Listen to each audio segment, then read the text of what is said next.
Direção Segura, uma parceria da CBN Vitória com a Polícia Rodoviária Federal.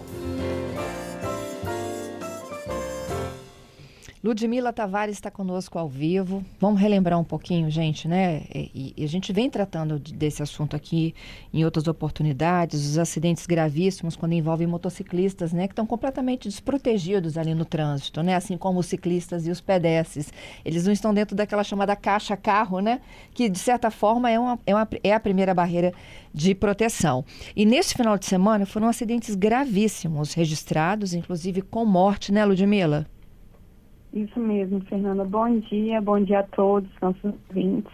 Infelizmente tivemos mais um acidente, 2 pessoas vieram a óbito com o ocorrido na BR-262 esse final de semana e mais uma vez envolvendo motos de altas cilindradas, o que tem nos preocupado de forma muito considerável.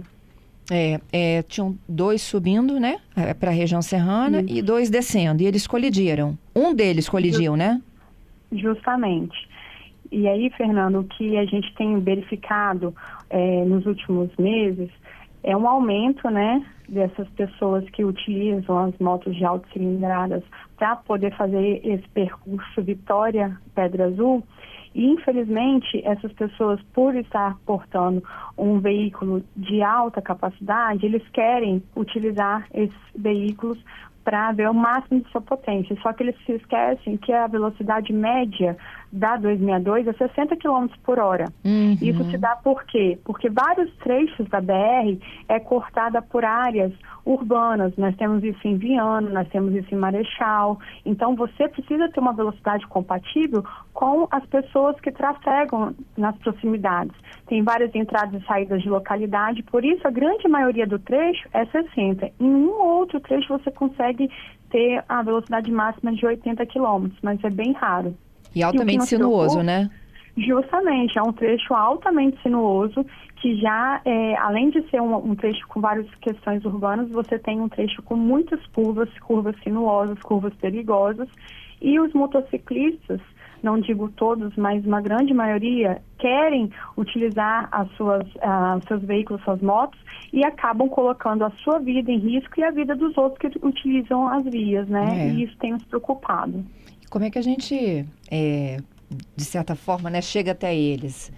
E como que a gente pode, a partir de agora, alertá-los de que tem fiscalização, tem multa?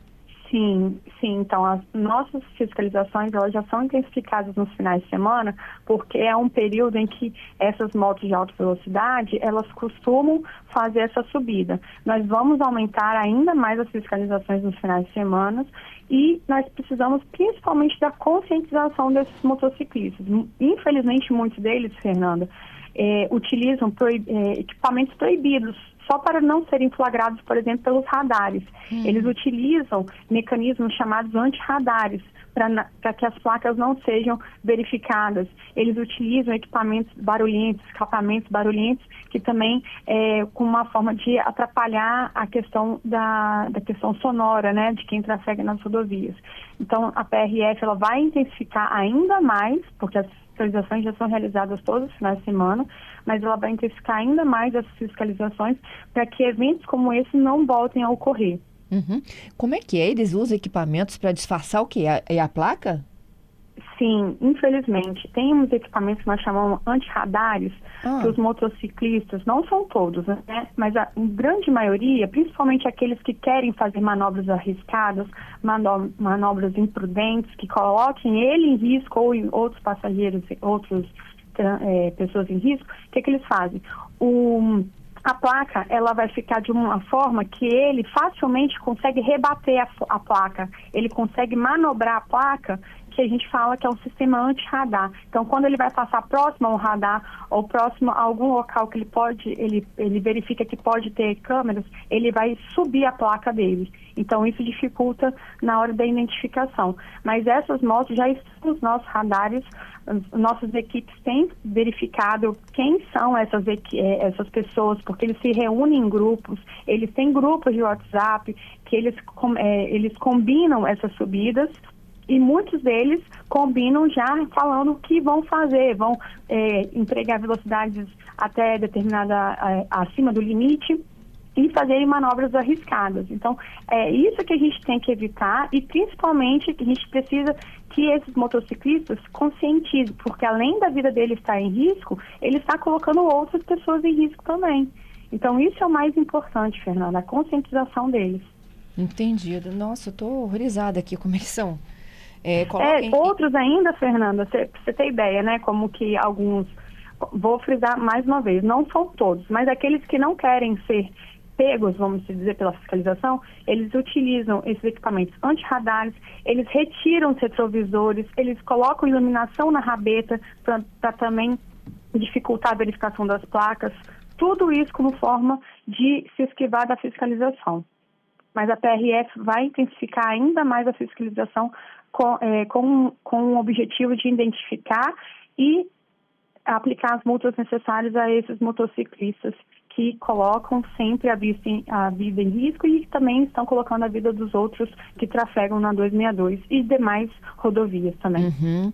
E, Ludmila, eu fico imaginando, né, que foi eu não sei ainda qual foi a dinâmica desse acidente, né, e outros tantos já aconteceram ali, mas isso, ele perdeu o controle do veículo por conta da velocidade?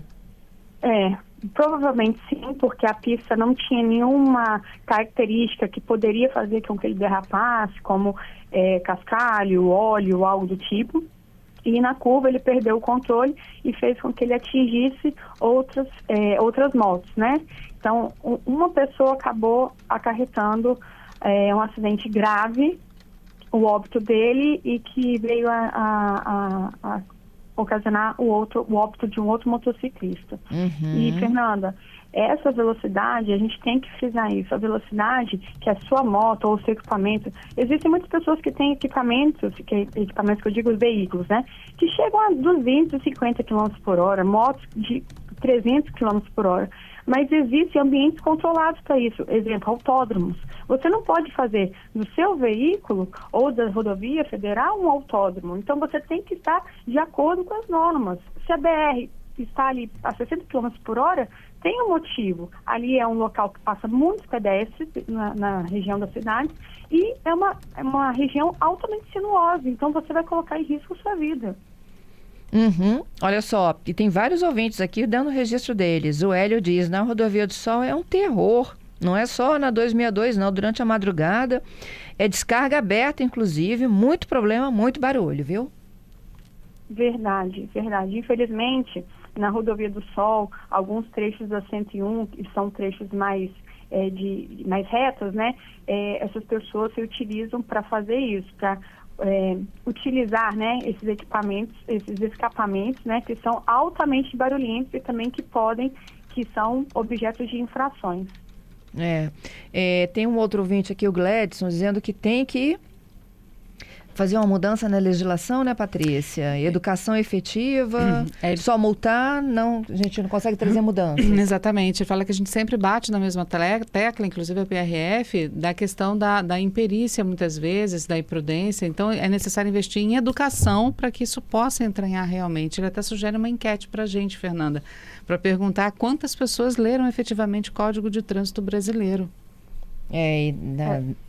Pode falar, Ludmila. Ele enfatiza assim, quanto então, pedestre e ciclista. Isso. Nos últimos 3 anos, Fernanda, nós aumentamos de forma vertiginosa as nossas abordagens com objetivos educativos. Nós, pelas notas sociais da PRF, você consegue acompanhar todas as nossas ações educativas. Praticamente todos os dias a nossa equipe do Grupo de Educação para o Trânsito está em algum local de rodovia federal, seja na 101, na 259 ou na 262. Então, a gente tem intensificado isso. Mas, mais do que intensificar a educação para o trânsito, nós precisamos também que essas pessoas que não são leigas, Fernanda, vamos combinar, né? Muitas dessas pessoas que estão aí com motos de altas cilindradas, elas não são leigas. Tanto é que elas utilizam equipamentos que são proibidos, justamente porque elas não querem ser pegas. Então, elas precisam ter, sim, elas próprias consciência do risco que elas estão podendo causar. Então, a gente sabe que a pessoa que está utilizando uma moto de 1000 cilindradas não é uma pessoa leiga, é uma pessoa que tem condições econômicas e que muitas vezes ela quer se pôr em risco apenas por um hobby. Isso aí, adorei, Ludmila, essa sua observação. São pessoas com informação, né? Resumindo aqui, Justamente. essas pessoas têm informação, elas sabem qual é a velocidade máxima da pista, por que foi definida aquela velocidade, não tem como colocar em risco a vida dela, foi o que aconteceu nesse final de semana e dos demais.